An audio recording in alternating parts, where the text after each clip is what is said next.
Hello friends, રાશિઓની તુલના ભાગ 3માં આપ સર્વેનું સ્વાગત છે. વિદ્યાર્થી મિત્રો, અત્યાર સુધી આપણે જીએસટી સુધી ભણી ગયા છીએ. જીએસટી એટલે કે ગુડ્સ એન્ડ સર્વિસ ટેક્સ, જે અહીં બોર્ડ પર તમે જોઈ શકો છો, જેને વસ્તુ અને સેવા કર પણ કહે છે. ભારત સરકારે 1 જુલાઈ 2017થી બીજા બધા તમામ ટેક્સ ખતમ કરીને એક જ ટેક્સ લાગુ કરેલ છે, જેને જીએસટી કહે છે. બાળમિત્રો, આપણા પાઠ્યપુસ્તકમાં જીએસટી અંતર્ગત કેટલાક દાખલા આપેલા છે. તો ચાલો આ બે રીતના દાખલા આપણે જોઈએ. અહીં એક જોડ બૂટની કિંમત ₹500 છે. તેના પર 5% જીએસટી લેવામાં આવે છે. તો બિલની રકમ શોધો. હવે અગાઉ આપણે ચર્ચા કરી હતી તે મુજબ જ્યારે આપણે કોઈ જગ્યાએથી માલ સામાન ખરીદીએ છીએ ત્યારે દુકાનદાર આપણને ખરીદી માટેનું બિલ આપે છે.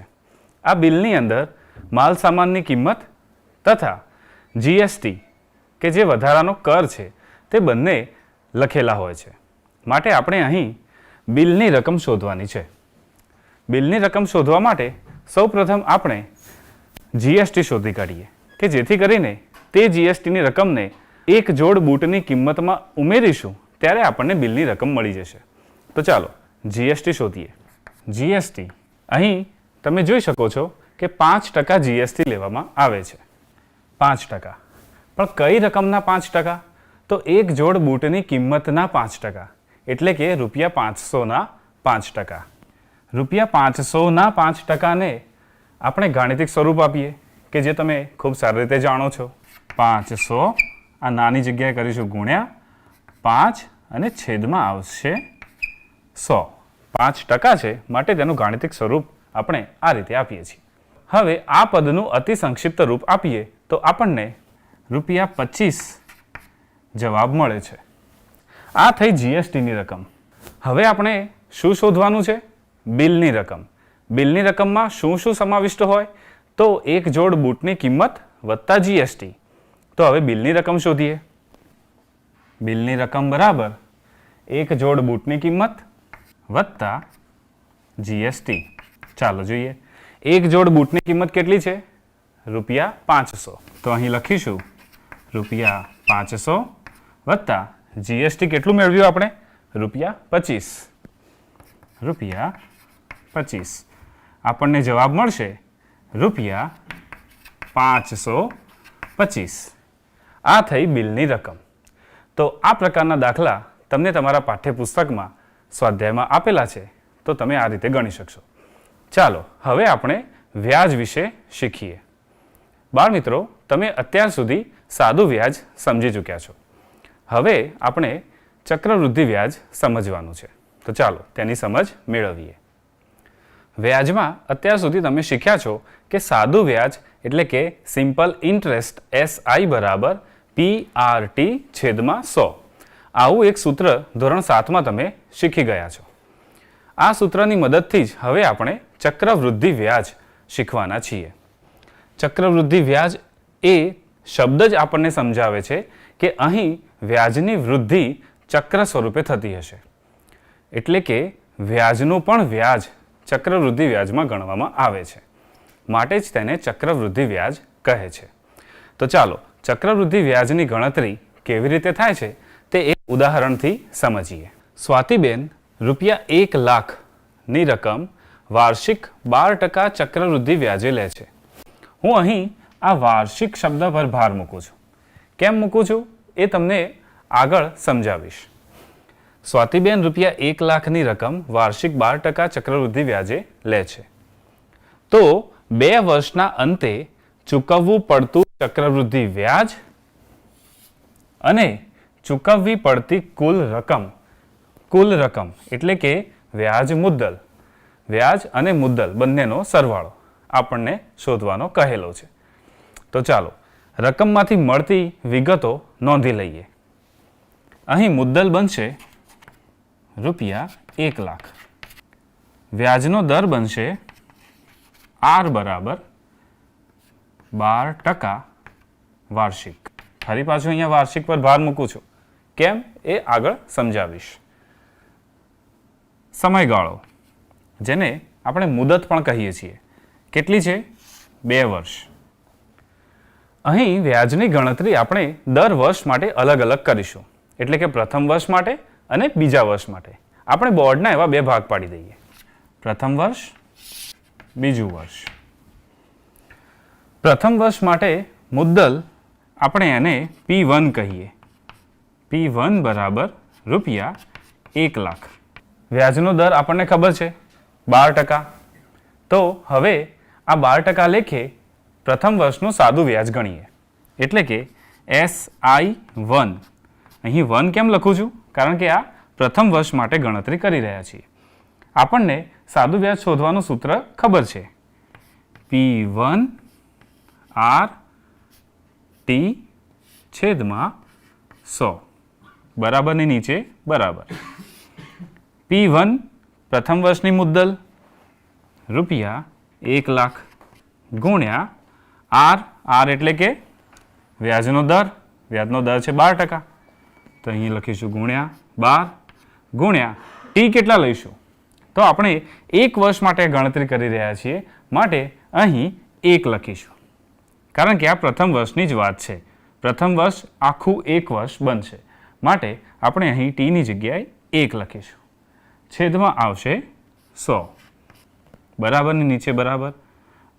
જુઓ આ રીતે આનું અતિ સંક્ષિપ્ત રૂપ આવશે 12 ગુણ્યા 1000 એટલે કે રૂપિયા 12,000. આ થયું પ્રથમ વર્ષનું વ્યાજ. હવે આપણે પ્રથમ વર્ષના અંતે ચૂકવવી પડતી રકમ એટલે કે પ્રથમ વર્ષનું વ્યાજ મુદ્દલ શોધીએ. વ્યાજ મુદ્દલ બરાબર P1 વત્તા SI1 એટલે કે મુદ્દલ વત્તા વ્યાજ પ્રથમ વર્ષનું. P1 છે રૂપિયા 1 લાખ વત્તા રૂપિયા 12,000. આપણને મળશે રૂપિયા 1,12,000. આ જે પ્રથમ વર્ષનું વ્યાજ મુદ્દલ મળે છે તે બીજા વર્ષની મુદ્દલ બનશે. એટલે આપણે તેને P2 પણ કહી શકીએ કારણ કે તે બીજા વર્ષની મુદ્દલ બની જવાની છે.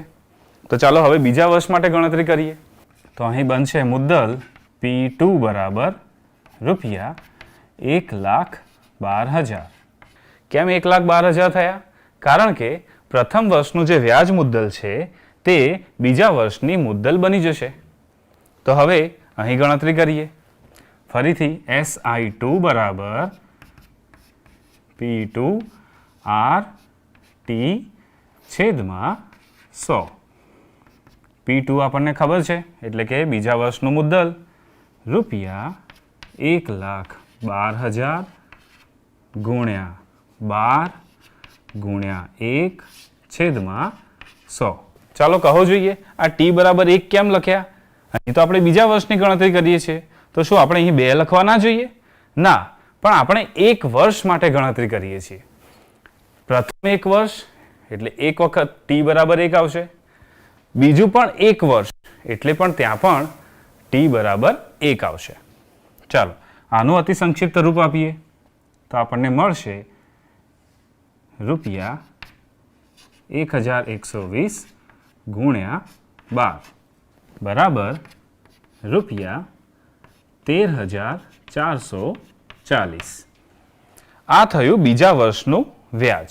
હવે આપણી પાસે પ્રથમ વર્ષનું વ્યાજ અને બીજા વર્ષનું વ્યાજ એટલે અહીં SI2 લખી દઈએ એટલે યાદ રહે. આપણી પાસે બંને વર્ષના વ્યાજ છે. આપણને શું શોધવાનું કહ્યું છે રકમમાં? કુલ ચક્રવૃદ્ધિ વ્યાજ અને કુલ ચૂકવેલી રકમ. આપણે અહીં બીજા વર્ષનું વ્યાજ મુદ્દલ શોધીએ. વ્યાજ મુદ્દલ બરાબર P2 વત્તા SI2. P2 છે રૂપિયા 1,12,000 વત્તા રૂપિયા 13,440. આપણને મળશે રૂપિયા 1,25,440. આ થઈ કુલ ચૂકવવી પડતી રકમ જે આપણને રકમમાં પૂછેલું છે. પણ કુલ વ્યાજ કેટલું ચૂકવ્યું? તો આપણે આ બંને રકમનો સરવાળો કરીશું SI1 અને SI2 તો આપણને કુલ ચૂકવેલું વ્યાજ મળશે. તો ચાલો કુલ ચૂકવેલું વ્યાજ શોધીએ. કુલ વ્યાજ બરાબર SI1 વત્તા SI2. ચાલો SI1 કેટલા હતા? ₹12,000 અને SI2 કેટલા હતા? ₹13,440. તો આપણે કુલ વ્યાજ કેટલું ચૂકવ્યું? ₹25,440, જે છે ચક્રવૃદ્ધિ વ્યાજ. હવે આ જ રકમ માટે આપણે સાદું વ્યાજ ગણી જોઈએ કે 2 વર્ષ માટે સ્વાતિબેન જો સાદા વ્યાજે પૈસા લાવ્યા હોત તો કેટલું વ્યાજ ચૂકવ્યું હોત? તો ચાલો સાદું વ્યાજ ગણતા તો આપણને આવડે છે. ગણીએ. SI બરાબર PRT છેદમાં 100. P છે ₹1,00,000 ગુણ્યા R છે 12 ગુણ્યા T થશે 2. અહીં સાદું વ્યાજ 2 વર્ષ માટે ગણી રહ્યા છીએ માટે T બરાબર 2 લઈશું. છેદમાં 100.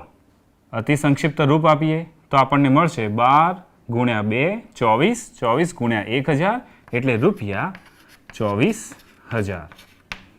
આ છે સાદું વ્યાજ. વિદ્યાર્થી મિત્રો, જો આ જ રકમ સાદા વ્યાજે લીધેલી હોત તો ₹24,000 વ્યાજ ચૂકવવાનું થાત. પણ ચક્રવૃદ્ધિ વ્યાજે લીધેલી છે માટે ₹25,440 વ્યાજ ચૂકવવાનું થાય છે, જે સાદા વ્યાજ કરતાં વધુ છે. તો આવો તફાવત શા માટે પડતો હશે? તે સમજવા માટે આપણે ₹100ની એક મુદ્દલ લઈએ અને તેનું સાદું વ્યાજ અને ચક્રવૃદ્ધિ વ્યાજ બંને સરખાવીએ. ચાલો જોઈએ. અહીં આપણે ₹100 મુદ્દલ લઈએ અને વ્યાજનો દર 10% લઈએ અને આ રકમ માટે સાદું વ્યાજ અને ચક્રવૃદ્ધિ વ્યાજ બંને 1-1 વર્ષ માટે ગણતા જઈએ. ચાલો સૌપ્રથમ શરૂઆત કરીએ પ્રથમ વર્ષ માટે. જુઓ, હું આ રીતે લખું છું. પ્રથમ વર્ષ, અહીં લખીશું આપણે સાદું વ્યાજ અને અહીં લખીશું આપણે ચક્રવૃદ્ધિ વ્યાજ. પ્રથમ વર્ષ માટે મુદ્દલ ₹100, 10% વ્યાજ. જો 10% એનો અર્થ એટલે કે 100એ 10.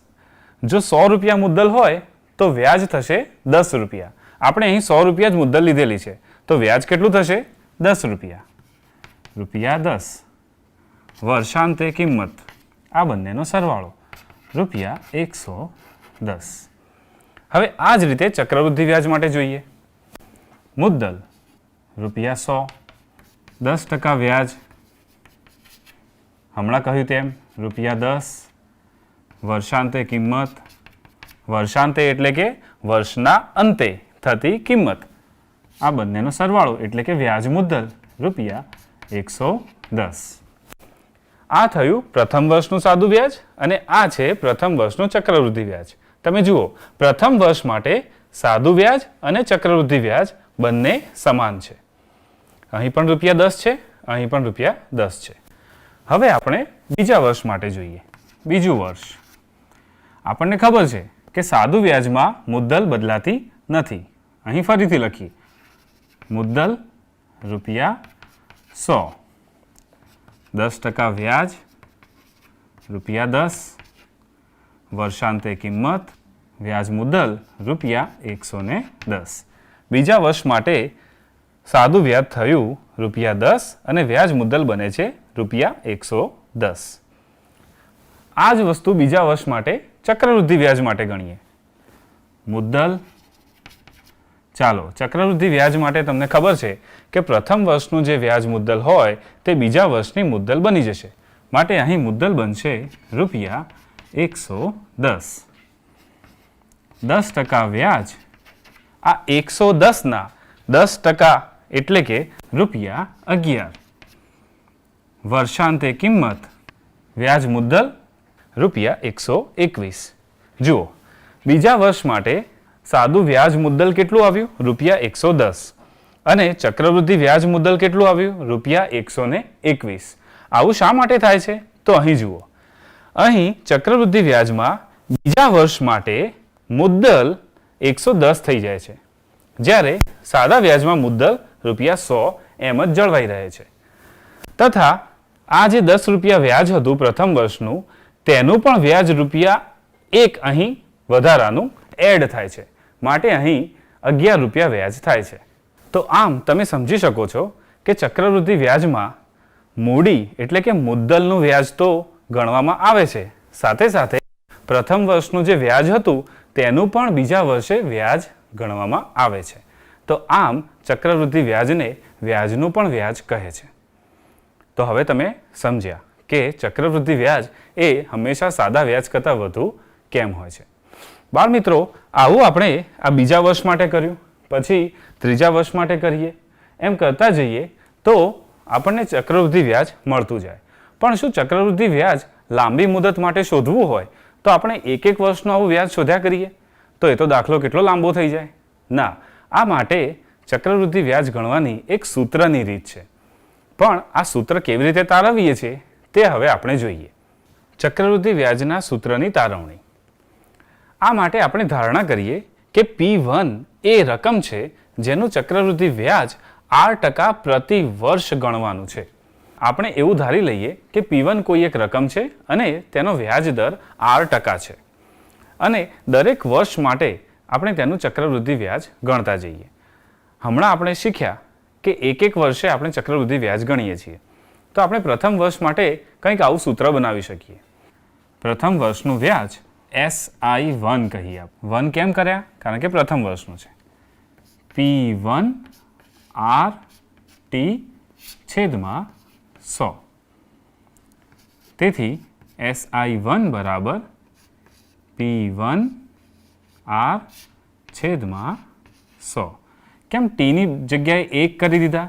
કારણ કે આપણે પ્રથમ વર્ષનું એટલે કે એક વર્ષનું વ્યાજ શોધી રહ્યા છીએ, માટે ટીની કિંમત થશે 1.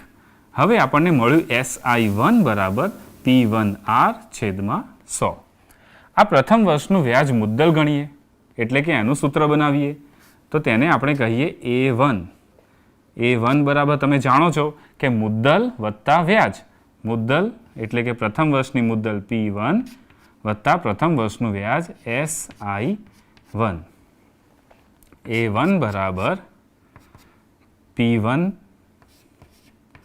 વત્તા આ SI1 ની જગ્યાએ આપણે R લખી શકીએ. P1R છેદમાં 100. તેથી A1 બરાબર, જુઓ અહીં વત્તાકારથી જોડાયેલા બંને પદોમાં આ P1 સામાન્ય છે.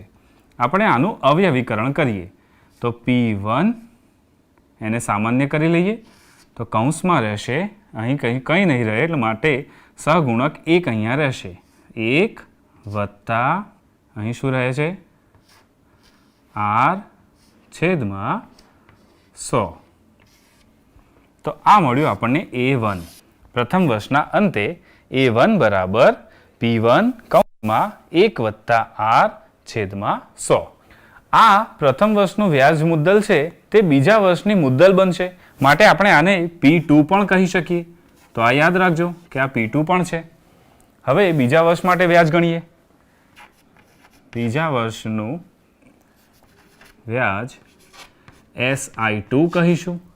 SI2 બરાબર P2 RT છેદમાં 100.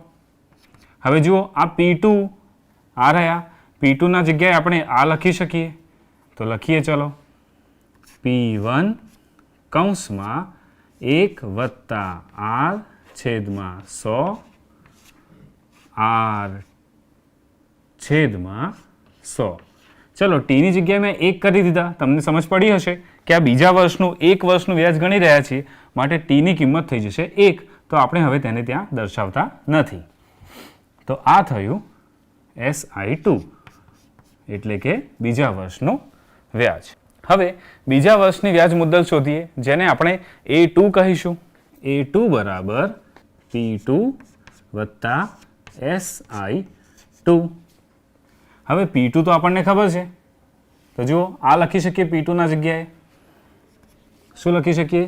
P1 કૌંસમાં 1 વત્તા R છેદમાં 100 બરાબર, વત્તા SI2 બરાબર શું મેળવ્યું? આ પદ મેળવ્યું. તો આપણે આ પદને અહીંયા લખીએ. P1 કૌંસમાં 1 વત્તા R છેદમાં 100 અને R છેદમાં 100. હવે આ બે પદ સરવાળાથી જોડાયેલા છે. એક આ પદ છે અને એક આ બીજું પદ છે. આ બંને સરવાળાથી જોડાયેલા છે. આ બંનેમાં P1 કૌંસમાં 1 વત્તા R છેદમાં 100 અને અહીં પણ તમે જોઈ શકો છો P1 કૌંસમાં 1 વત્તા R છેદમાં 100 સામાન્ય છે. તો આપણે આનું અવયવીકરણ આ રીતે કરીએ. A2 બરાબર P1 કૌંસમાં 1 વત્તા R છેદમાં 100 આને સામાન્ય કરી લીધા. તો એક બીજા કૌંસમાં રહેશે. શું રહેશે? અહીં કંઈ નહીં રહે, તો માટે 1 વત્તા R છેદમાં 100.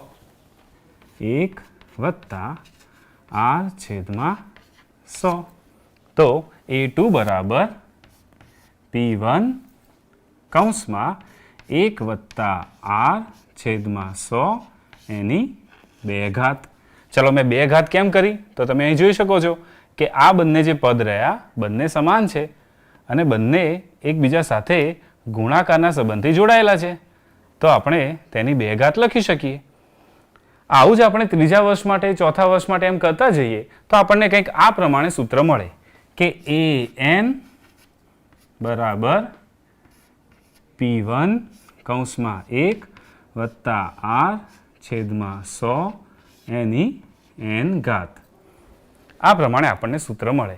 અથવા આપણે આને બીજી રીતે પણ લખી શકીએ. અથવા A બરાબર P કૌંસમાં 1 વત્તા R છેદમાં 100 એની n ઘાત. આ તમારે ખાસ યાદ રાખવાનું રહેશે. કારણ કે જ્યારે પણ ચક્રવૃદ્ધિ વ્યાજની ગણતરી કરીશું ત્યારે હવેથી એક એક વર્ષ માટે ગણતરી નહીં કરીએ, પણ આપણે આ સૂત્રની મદદથી ગણતરી કરીશું. આ n શું છે? આ n જેટલી વખત વ્યાજની ગણતરી કરવામાં આવતી હોય તે નંબર છે. વ્યાજની ગણતરી જો વાર્ષિક કરવામાં આવતી હોય તો દર વર્ષે વ્યાજની ગણતરી થાય છે તેમ કહેવાય. પણ હવે આપણે જે મેં તમને વાર્ષિકની વાત પહેલાં કરી હતી કે હું ભાર દઈને આ વાર્ષિક શબ્દ બોલી રહ્યો છું તેની હવે સમજ આપીશ. મિત્રો, આપણે ચક્રવૃદ્ધિ વ્યાજ મુદ્દલની ગણતરી માટેનું સૂત્ર તારવ્યું કે A બરાબર P કૌંસમાં 1 વત્તા R છેદમાં 100 ની n ઘાત. હવે તેની મદદથી એક દાખલો ગણીએ. જો અહીં P એટલે કે મુદ્દલ ₹10,000 આપેલી છે. R એટલે કે વ્યાજનો દર 10% વાર્ષિક છે. ફરી પાછું આ વાર્ષિક પર ભાર દઉં છું. કેમ? તો થોડીક વાર પછી તમને એ સમજ આપીશ. સમયગાળો 2 વર્ષ છે. 2 વર્ષ છે માટે અને વ્યાજની ગણતરી વાર્ષિક છે માટે વ્યાજની ગણતરી 2 વખત થશે. એટલે આપણું જે સૂત્ર છે ત્યાં n બરાબર 2 આવશે. ચાલો હવે આપણે આ ઉકેલીએ. A બરાબર P કૌંસમાં 1 વત્તા R છેદમાં 100 ની n ઘાત. ચક્રવૃદ્ધિ વ્યાજ મુદ્દલ A બરાબર P ₹10,000 કૌંસમાં 1 વત્તા R કેટલા છે? 10 છેદમાં 100 ની n બરાબર કેટલા લઈશું? 2. કારણ કે સમયગાળો 2 વર્ષ છે અને વ્યાજની ગણતરી વાર્ષિક છે માટે વ્યાજ 2 વખત ગણાશે. તેથી A બરાબર ₹10,000. અહીંયા કૌંસમાં શું સાદુરૂપ થશે? આ રીતે થશે. 10 એકમ 10, 10 ને 1 11, 11 છેદમાં 10 ની 2 ઘાત. A બરાબર ₹10,000 ગુણ્યા 11 ગુણ્યા 11 છેદમાં 10 ગુણ્યા 10. 2 ઘાત હોવાના કારણે મેં ગુણાકાર પુનરાવર્તી ગુણાકાર લખેલ છે. અતિ સંક્ષિપ્ત રૂપ આપીએ. A બરાબર ₹100 ગુણ્યા 121. તો A બરાબર ₹12,100. આ થયું ચક્રવૃદ્ધિ વ્યાજ મુદ્દલ. એટલે કે વર્ષના અંતે ચક્રવૃદ્ધિ વ્યાજ મુદ્દલ થશે 12,100. આપણે ચક્રવૃદ્ધિ વ્યાજ ગણવું હોય તો કેવી રીતે ગણી શકીએ? ચક્રવૃદ્ધિ વ્યાજને આપણે CI કમ્પાઉન્ડ ઇન્ટરેસ્ટ બરાબર A ઓછા P. A એટલે ₹12,100 ઓછા ₹10,000. આપણને મળશે ₹2,100. આ થયું ચક્રવૃદ્ધિ વ્યાજ. તો આ થઈ સૂત્રની મદદથી ચક્રવૃદ્ધિ વ્યાજ મુદ્દલની ગણતરી. અત્યાર સુધી ચક્રવૃદ્ધિ વ્યાજની ગણતરીમાં હું વાર્ષિક શબ્દ પર ભાર મૂકતો હતો. હવે અર્ધવાર્ષિક રીતે પણ ચક્રવૃદ્ધિ વ્યાજની ગણતરી કરવામાં આવે છે. અર્ધવાર્ષિક એટલે દર 6 મહિને. જો અર્ધવાર્ષિક રીતે ચક્રવૃદ્ધિ વ્યાજની ગણતરી કરવામાં આવે તો વ્યાજ દર છે તે અડધો થઈ જશે અને સમયગાળો બમણો થઈ જશે. એટલે સૂત્રમાં જ્યાં n લઈએ છીએ તે n સમયગાળા માટે આપણે ડબલ કરી દઈશું અને જે વ્યાજ દર હશે તેને આપણે અડધો કરી દઈશું. આવું શા માટે થાય છે તે આપણે જોઈએ. જો 2 વર્ષ માટે ચક્રવૃદ્ધિ વ્યાજની ગણતરી કરતા હતા તો બંને એક વર્ષ માટે આપણે ચક્રવૃદ્ધિ વ્યાજની ગણતરી કરતા હતા. પણ જો અર્ધવાર્ષિક માટે જો આપણે ચક્રવૃદ્ધિ વ્યાજની ગણતરી કરીએ તો પ્રથમ 6 મહિના માટે અને ત્યારબાદના બીજા 6 મહિના માટે ગણતરી કરીશું. ચાલો જોઈએ. પ્રથમ 6 માસ અને બાદના 6 માસ. પ્રથમ 6 માસ માટે SI બરાબર PRT છેદમાં 100 બરાબરની નીચે બરાબર. P લઈશું રૂપિયા 100 ગુણ્યા R લઈશું 10 ગુણ્યા T કેટલો લઈશું તો અર્ધવાર્ષિક છે માટે લઈશું 1/2 છેદમાં 100. તો આપણને પ્રથમ 6 માસ માટેનું વ્યાજ મળશે રૂપિયા 5. જો આ રીતે અતિ સંક્ષિપ્ત રૂપ આવશે 10 ગુણ્યા 1/2 એટલે રૂપિયા 5. વ્યાજ મુદ્દલ થશે રૂપિયા 105. બરાબર. આ પ્રથમ 6 મહિના માટેનું વ્યાજ મુદ્દલ એ બાદના 6 મહિના માટેનું મુદ્દલ બની જશે. તો અહીં લઈશું મુદ્દલ P બરાબર રૂપિયા 105. હવે અહીં ગણતરી કરીએ. SI બરાબર PRT છેદમાં 100 બરાબરની નીચે બરાબર. અહીં મુદ્દલ લઈશું રૂપિયા 105 ગુણ્યા 10 ગુણ્યા ફરીથી 1/2 છેદમાં 100. અતિ સંક્ષિપ્ત રૂપ આપીશું ત્યારે આપણને મળશે રૂપિયા 5.25 એટલે કે 5 રૂપિયા અને 25 પૈસા. તો આમ વ્યાજ મુદ્દલ બનશે રૂપિયા 105 વત્તા રૂપિયા 5.25 બરાબર રૂપિયા 110.25 એટલે 110 રૂપિયા અને 25 પૈસા. તો આ રીતે ચક્રવૃદ્ધિ વ્યાજની અર્ધવાર્ષિક રીતે ગણતરી થાય છે. આવી જ રીતે ત્રિમાસિક રીતે પણ ચક્રવૃદ્ધિ વ્યાજની ગણતરી થાય છે. તેમાં આપણે વ્યાજ દર છે તે અડધાનો પણ અડધો અને સમયગાળો છે તે 4 ગણો એટલે કે અડધાનો અડધો એટલે કે વ્યાજ દર છે તે ચોથા ભાગનો અને સમયગાળો છે તે 4 ગણો કરીશું. તો વિદ્યાર્થી મિત્રો આ રીતે અર્ધવાર્ષિક ચક્રવૃદ્ધિ વ્યાજની ગણતરી કરી શકો છો. બાળ મિત્રો શું ચક્રવૃદ્ધિ વ્યાજના સૂત્રની બીજી કોઈ ઉપયોગિતા હોઈ શકે? હા, તેની 3 ઉપયોગિતા છે. જુઓ, જનસંખ્યામાં વધારો કે ઘટાડો શોધવા એટલે કે વસ્તી વધારો કે ઘટાડો શોધવા માટે આ સૂત્રનો ઉપયોગ થઈ શકે છે. બીજું છે બેક્ટેરિયાનો વિકાસ દર જાણવા. જો આપણે બેક્ટેરિયાનો વિકાસ દર જાણતા હોઈએ તો તે કેટલા ઝડપથી વધી રહ્યા છે કે ઘટી રહ્યા છે તે આપણે આ સૂત્રની મદદથી જાણી શકીએ છીએ. મધ્યવર્તી વર્ષોમાં કોઈ વસ્તુની કિંમતમાં વધારો કે ઘટાડો થતો હોય તો તેનું મૂલ્ય જાણવા. કોઈ વસ્તુની કિંમતમાં લાંબા સમયમાં એટલે કે કેટલાક વર્ષોની અંદર વધારો કે ઘટાડો થતો હોય તો તેનું મૂલ્ય જાણવા માટે પણ આ સૂત્ર ઉપયોગી છે. તો બાળ મિત્રો આ થઈ આ પ્રકરણની વાત. તો બાળ મિત્રો અહીં આ પ્રકરણ સમાપ્ત થાય છે. નવું પ્રકરણ શરૂ થાય ત્યાં સુધી આવજો.